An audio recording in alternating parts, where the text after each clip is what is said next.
Bismillahirrahmanirrahim. Assalamu alaikum 6th class. How are you students? I hope you all are fine.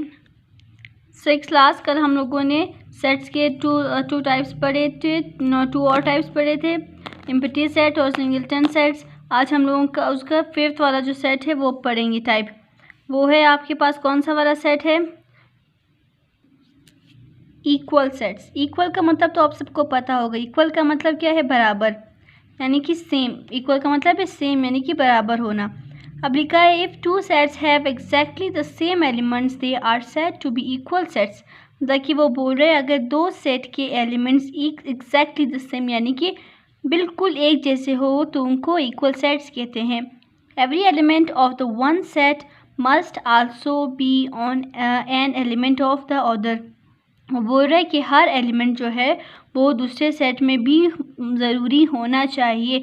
Must है उनका होना, अगर वो equal है तो उनका हर एक एलिमेंट, हर एक चीज़ एक जैसी होनी चाहिए। They must not be an extra element in either of the two sets. वो बोल रहा है कि इन दो सेट्स में एक भी सेट में एक एक्स्ट्रा एलिमेंट नहीं होना चाहिए, यानी कि अगर एक चीज़ दूसरे सेट में है तो उस दोनों सेट में वही चीज़ें ही होनी चाहिए, एक एक्स्ट्रा कोई चीज़ ऐड नहीं होनी चाहिए। एग्जाम्पल है ई सेट है A B C D E F, ठीक है। अब एफ सेट है A F D C E B.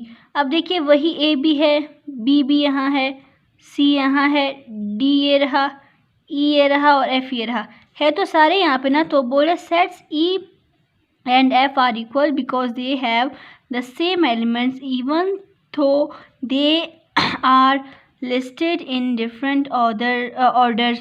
We can write it as e equal to f। वो बोल रहा है कि दोनों सेट e और f जो है वो बिल्कुल सेम है क्योंकि इनके एलिमेंट्स एक जैसे हैं।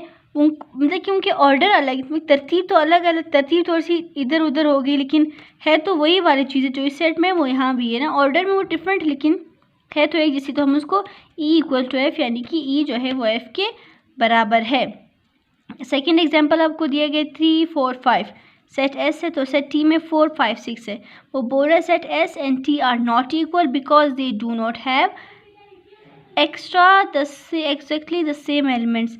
Symbolic S is not equal to T। वो बोल रहा है कि S जो है वो S सेट जो है वो T सेट के बिल्कुल एग्जैक्टली सेम नहीं है क्योंकि इनके एलिमेंट्स जो है डिफरेंट है। अब देखिए यहाँ पर 3 नहीं है, यहाँ पे एक्स्ट्रा को क्या आ गया 6 है, 3 की जगह अगर यहाँ पे 3 होता 6 की जगह तो इक्वल होता, लेकिन यहाँ पर 3 की जगह 6 है तो इक्वल नहीं है।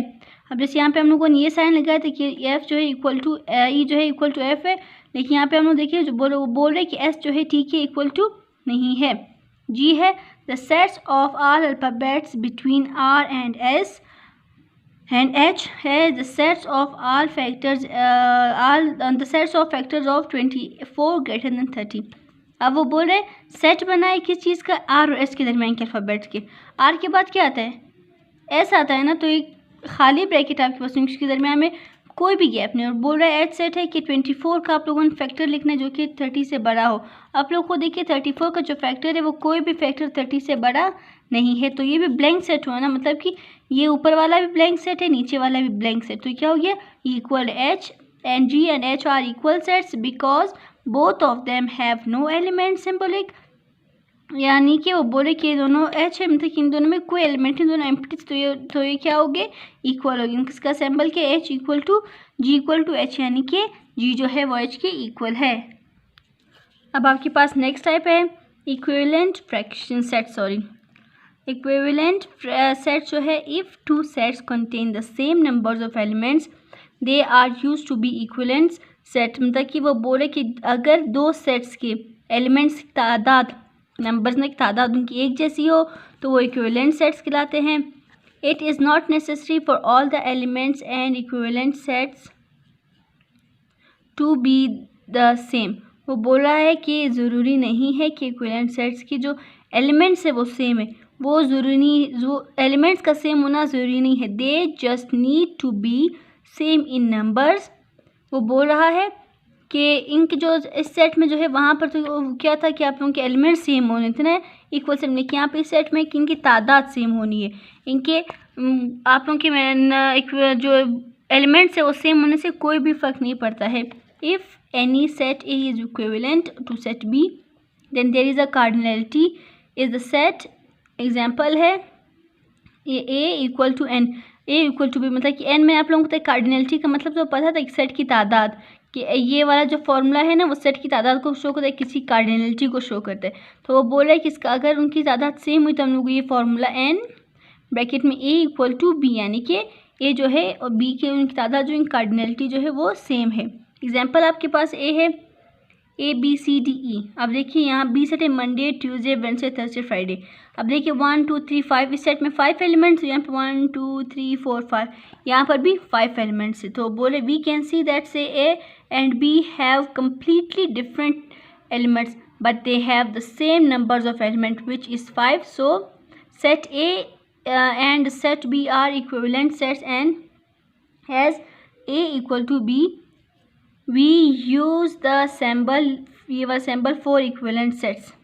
ठीक है, here A equivalent set B, we read it as set A is equivalent to set B। अब वो बोल रहा है कि देखिए सेट A और सेट B की तादाद जो एलिमेंट्स है वो डिफरेंट है बहुत ज़्यादा, लेकिन वो क्या इनके नंबर जो इनकी तादाद है वो बिल्कुल सेम है।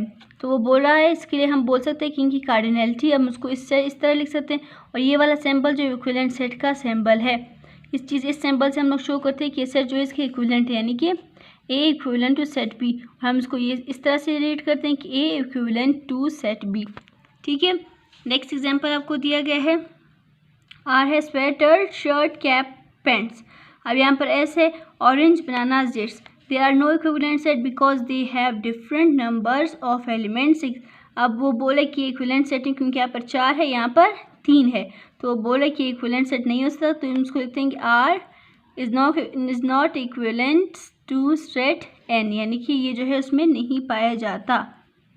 अब यहाँ पर नीचे देखिए वो बोले कि हम लोग we can also use 1-to-1 correspondence to check equivalence and non-equivalence of two sets।